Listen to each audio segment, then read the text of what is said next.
Hello friends, welcome to Unboring Academy. तो जैसे पिछले 2 लेक्चर में हमने थिंकर्स के जो क्वेश्चन आए हैं उन पे बात की। ये तीसरा लेक्चर भी उसी पे है। ये बेटा बहुत इंपॉर्टेंट चैप्टर है और इस पे बहुत भर भर के क्वेश्चन आते हैं आपके एग्जाम में। तो पियाजे और विगोस्की के ऊपर हमने बात कर ली है। आज के जो क्वेश्चन हम डिस्कस करेंगे वो सारा जो भी डिस्कस करेंगे वो पार्ट 3 है बेटा। जो तीसरे थिंकर है कोलबर्ग के ऊपर हम लोग बात करेंगे। बेसिकली बेटा कोलबर्ग ने बहुत ज़्यादा कुछ नहीं बताया है, कुछ नया इनोवेटिवली बताया है। उन्होंने पियाजे की थिंकिंग को और ज़्यादा फॉरवर्ड किया हुआ है। तो आइए हम समझते हैं उनकी थिंकिंग को और उनके थ्योरीज को क्वेश्चन के थ्रू। ठीक है, तो पहला क्वेश्चन है Kohlberg according to the pre conventional level. 3 level Kohlberg ने बात किया हुआ है। तो जो प्री कन्वेंशनल लेवल है, प्री कन्वेंशनल लेवल में कोलबर्ग साहब क्या कहते हैं, according to the pre conventional level which of the following would an individual turn when making a moral decision. Pre conventional मामले में जो बिल्कुल शुरुआती वाला मामला होता है उसमें बच्चा जो है अगर बात करे सोचेगा तो वो किस मोरल स्टेट को सोच के डिसाइड करेगा। क्वेश्चन अपने ऑप्शन देख लेते हैं। Personal need and desires, individual values, family expectation, potential punishment involve. तो बेटा जो सबसे पहला जो बच्चा शुरुआत का जो प्री कन्वेंशनल स्टेज होता है ना, उसमें ये बच्चा जो है कोई भी एक्शन लेता है, कुछ भी सोचता है, करता है तो डर के वजह से सोचता है। वो ये नहीं सोचता सही क्या है, गलत क्या है, समाज क्या कहेगा। उसको ये लगता है मम्मी क्या बोलेंगी, मम्मी के हाथ से थप्पड़ ना पड़ जाए, ठीक है, या पापा मार ना दे, ठीक है। तो वो क्या सोचता है, पोटेंशियल पनिशमेंट इन्वॉल्व। सबसे पहला वाला जो स्टेज है प्री कन्वेंशनल लेवल पे बेटा बच्चा क्या सोचता है कि उसको कहीं किसी मार का कोई मतलब जैसे क्लास में है होमवर्क नहीं करके लेके गया, ठीक है, वो ये थोड़ा ना सोचता है कि अरे मैं होमवर्क नहीं करूंगा तो आगे मेरा स्कोर नहीं अच्छा आएगा, मेरा भविष्य बर्बाद हो जाएगा। वो मेहनत करता है डर की वजह से। वो होमवर्क करके क्यों ले जाता है, डर की वजह से। तो that is involve punishment involve होता है। इस वजह से इसका आंसर क्या होगा, प्री कन्वेंशनल लेवल में हमारा जो मोरल स्टेट होता है वो पनिशमेंट के अराउंड सर्कुलेट करता है। अगला क्वेश्चन पे आते हैं बेटा, which of the following stage are involved when a infant think. कोई बच्चा है, बहुत छोटा बच्चा, 0 से 2 साल। इन्फेंट को अपन क्या करते हैं, सीटेट के परिभाषा में हम लोग सोचते हैं 0 से 2 साल का। जो मेडिकल टर्मिनोलॉजी है उसमें इन्फेंट की डेफिनेशन 0 से 1 ईयर ही होती है। जो आपके बच्चों के जो डॉक्टर्स होते हैं उनको जो पढ़ाया जाता है इन्फेंट्स को 0 to 1 माना जाता है। लेकिन सीटेट में जितना भी हम लोग पढ़ रहे हैं बेटा उसमें इन्फेंट को 0 से 2 साल का समझते हैं। तो अगर 0 से 2 साल का बच्चा है वो सोचता कैसे है, उसका दिमाग काम कैसे करता है, think with their eyes and years, ठीक है। तो इसमें आईज और ईयर्स का हैंड का इस्तेमाल करके सोचता है। ये कौन सा स्टेज है बेटा, ये सेंसरी मोटर स्टेज है। क्यों सेंसरी मोटर स्टेज है, क्योंकि उसमें सिर्फ उसके हाथ और पैर सेंस कर रहे होते हैं, ठीक है। आप उसको हाथ में अगर आप हल्का सा पिंच करोगे वो हल्का सा यूं हाथ हटाएगा, उसके बाद आपसे सवाल जो ही ना करेगा, अरे आपने ऐसे कैसे कर दिया, आप तो बहुत गलत इंसान हो, ऐसा वैसा, ठीक है। वो बिल्कुल इनिशियल स्टेज में सोचता है। जो सेंसरी मोटर स्टेज होता है बेटा वो बहुत बेसिक बिल्कुल शुरुआती स्टेज को माना जाता है, सेंसरी मोटर स्टेज, ठीक है। अगला क्वेश्चन देखते हैं, लॉरेंस कोलबर्ग थ्योरी किस लेवल को सिग्निफाइज करती है, एब्सेंस ऑफ मोरालिटी। 3 स्टेजेस पे बेटा कोलबर्ग ने बात किया हुआ है मोरालिटी के बारे में।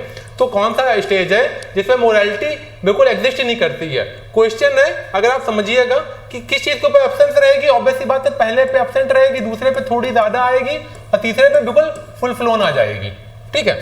तो जो ऑब्वियस सी बात है पहला जो लेवल है वो उसमें आपकी मोरालिटी बिल्कुल एब्सेंट रहती है। अगले क्वेश्चन पे आते हैं, कोलबर्ग ने दिया है, क्या दिया है आइए देखते हैं। The stage of cognitive development, stage of physical development, stage of emotional development, stages of moral development. बेटा कोलबर्ग की जो थ्योरी है वो मोरल डेवलपमेंट के बारे में बात करती है, वो जो है मोरालिटी के बारे में बात करती है। मोरालिटी को थोड़ा आप चलिए, मैं आउट ऑफ सिलेबस चीज है लेकिन मैं थोड़ा एक्सप्लेन कर देता हूँ। मोरालिटी बेटा होता क्या है, मोरालिटी जो है होता क्या है, मोरालिटी मतलब हिंदी ट्रांसलेशन क्या है, नैतिकता। वो कहते हैं कि आप बहुत इमोरल एक्ट कर रहे हो, आप मोरल एक्ट कर रहे हो। तो जैसे हम हर इंसान है ना, वो समाज का पार्ट है, समाज का हिस्सा है। तो एक समाज से उस इंसान का तालमेल बनता है, वो इंटरेक्शन होता है। वो इंटरेक्शन किस प्रिंसिपल पे होता है, मोरल प्रिंसिपल पे होता है। मोरालिटी क्या कहती है, जो सामाजिक नियम कानून है उसको अगर इंसान फॉलो कर रहा है ना तो उसको मोरालिटी कहते हैं। जैसे समाज में क्या है, झूठ मत बोलो, चोरी मत करो, बड़ों का आदर करो, सम्मान करो बड़ों का, ठीक है, पढ़ाई लिखाई करो, भविष्य बनाओ, देश निर्माण करो, तमाम चीजें हैं वो मोरालिटी के परिभाषा में कवर होती है। तो बेसिकली जो कोलबर्ग साहब है उनकी जो थिंकिंग है वो मोरालिटी के अराउंड ही सर्कुलेट कर रही है। उन्होंने 3 स्टेज में बांट दी है। बिल्कुल जो छोटा बच्चा है वो मोरालिटी को क्या जानेगा, उसको क्या पता समाज क्या चाहता है क्या नहीं चाहता है। जैसे इससे पहले वाला क्वेश्चन हमने डिस्कस किया ना कि सबसे बिल्कुल पहला स्टेज है उसमें मोरालिटी क्या होती है, अब्सेंट होती है, फिर धीरे धीरे करके मोरालिटी आती है। फिर जो सबसे मैच्योर स्टेज है ना उसमें हम क्वेश्चन करते हैं कि समाज अगर हमसे कुछ चाह रहा है तो यानी कि वो कुछ मोरली कुछ चाह रहा होता है समाज हमसे, ठीक है, कि आप ऐसा बिहेव करो। हम क्वेश्चन करने लगते हैं हम क्यों करें ऐसा, हम इसके अलावा क्यों नहीं कुछ कर सकते हैं। एग्जाम्पल के तौर के ऊपर जैसे आप ये समझ लीजिए कि समाज में कहा जाता है कि आप बड़ों का आदर करो, ठीक है, लेकिन बच्चा बड़ा होता जाता है, बड़ा होता जाता है, फिर वो देखता है कि अच्छा बड़े का आदर करने से हमको क्या फायदा मिल रहा है ना, पैर तो छू रहा है लेकिन क्या मिल रहा है, बड़ा जो है वो मार पीट रहा है हमको, बड़ा जो है हमारा आदर नहीं कर रहा है, हम उसका आदर क्यों करें। तो ये जो स्टेज है मैच्योर स्टेज है, ये हम क्वेश्चन करते हैं। या जैसे बड़े लोग तमाम एज में ग्रो हो जाते हैं तो कई लोग धर्म परिवर्तन भी कर लेते हैं। समाज क्या कहता है कि नहीं आप अपने धर्म में रहो, अपने शास्त्रों का पालन करो, आप अपने सारे जो संदेश हैं, जो सामाजिक संदेश हैं, जो रिलीजियस संदेश है उसका फॉलो करो। लेकिन बच्चा क्या क्वेश्चन करता है कई बार, बड़ा जब हो गया तो धर्म परिवर्तन भी कर लेता है। वो जैसे बचपन से ध्यान में आता है कि आप इस समाज का हिस्सा हो, ठीक है, लेकिन वो समाज छोड़ के दूसरे समाज में भी चला जाता है। तो क्या है वो मैच्योर स्टेज है मोरालिटी की, ठीक है। तो मोरालिटी की ये कहानी है। तो कोलबर्ग साहब की जो थ्योरी है ना वो मोरल प्रिंसिपल के अराउंड ही सर्कुलेट करती है। अगले क्वेश्चन पे आते हैं, in the context of the Kohlberg state of moral reasoning. Kohlberg की जो मोरल रीजनिंग हुई है which give a typical response to the child fall, your parent will be so proud if you are honest, so you should be honest। ये एक statement दिया है। Statement क्या कह रहा है कि बच्चे को ये कहा जाए कि अगर आपका जो माँ बाप है आपके ऊपर बहुत ज्यादा गर्व करेंगे अगर आप ईमानदार होते हो, ठीक है, अगर आप ईमानदार होते हो तो आपके माँ बाप आप पे बहुत ज्यादा गर्व करेंगे।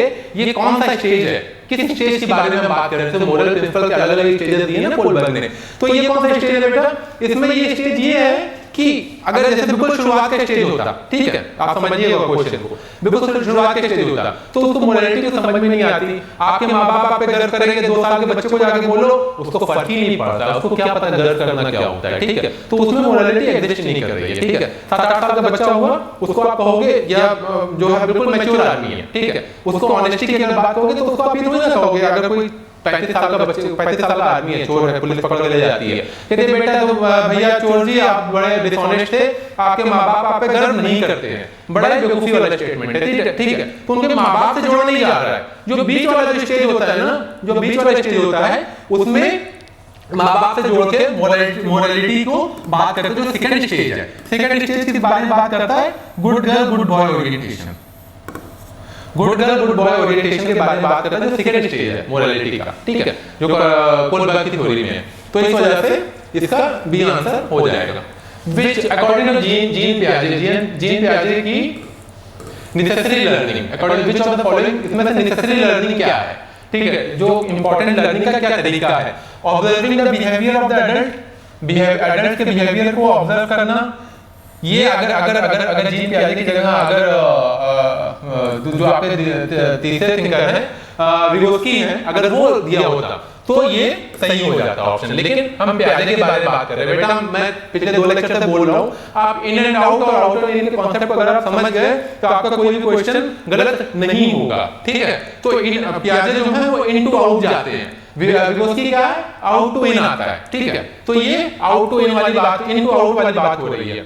तो लर्निंग का क्या तरीका होना चाहिए, observing the adult, no wrong answer. Believe in immediate justice. अब इमीडिएट जस्टिस के इतना कौन सोचता है कि इमीडिएट जस्टिस क्या होगा, सही गलत क्या है, न्याय व्यवस्था क्या है। No one think of that, इतना लर्निंग का प्रोसेस नहीं होता है। Reinforcement by teacher and parents, reinforcement by teacher and parents. अगर आपके कोलबर्ग के ऊपर क्वेश्चन होता लर्निंग का तो ये आंसर सही हो जाता कि जो बच्चा जो है वो अपने अध्यापक से और माता पिता से जो रीइंफोर्समेंट मिलता है, जो पनिशमेंट मिलती है उसके अकॉर्डिंग सीखता है। लेकिन पियाजे की बात कर रहे हैं, पियाजे साहब क्या कहते हैं, active exploration of the environment by the learner.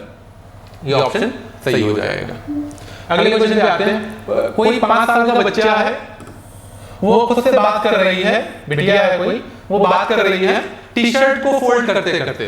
जैसे आप तमाम कई बार देखते हैं ना कि बच्चा जो है कुछ काम कर रहा है और टी शर्ट को फोल्ड कर रहा है, अपने खुद से बारे में बात कर रहा है, खुद से बात करता जा रहा है। तो सवाल ये पूछ रहा है कि इनमें से कौन सा स्टेटमेंट सही है इस संदर्भ में।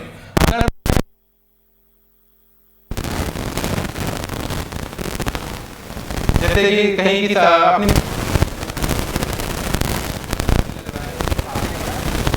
ठीक है, तो पहला ऑप्शन देखेंगे जीन प्याजे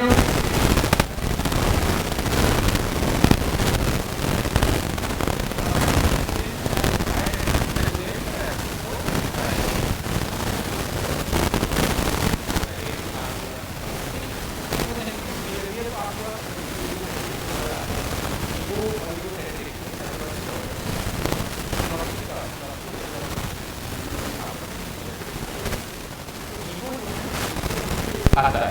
ईगो का मतलब क्या है?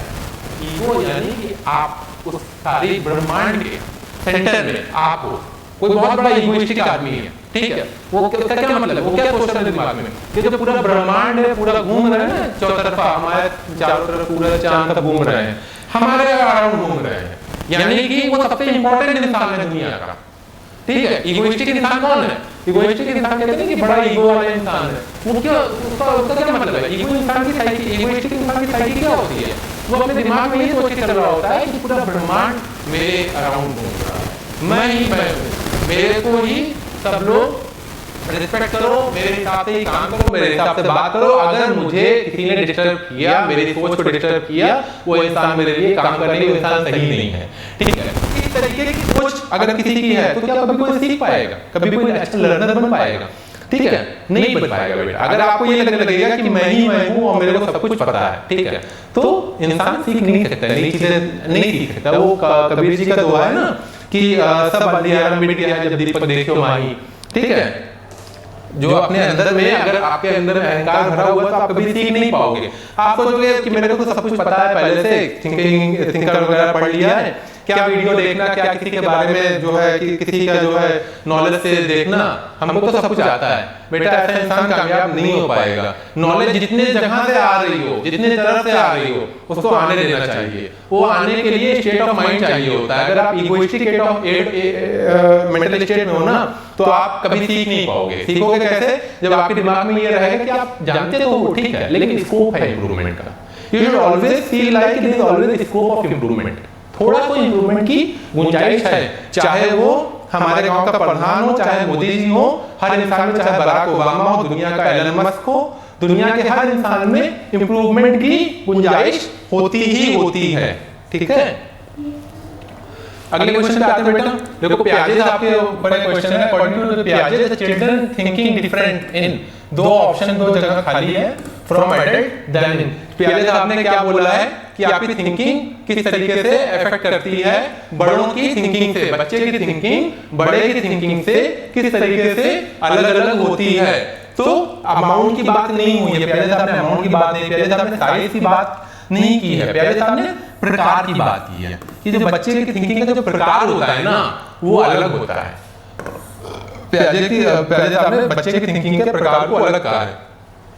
बेटा ये टोटल 8 क्वेश्चन थे जो लेक्चर 3 के पार्ट में थे। इसका मैं एक कंबाइंड लेक्चर भी दे दूंगा, ठीक है, कि ये तीनों जो हम लोग ने पार्ट 1, पार्ट 2, पार्ट 3 में किया है, ताकि आप एक सिंगल लेक्चर देखो और उसमें आपके जितने भी सीटेट में क्वेश्चन पूछे गए हैं वो सारे कवर हो जाएं,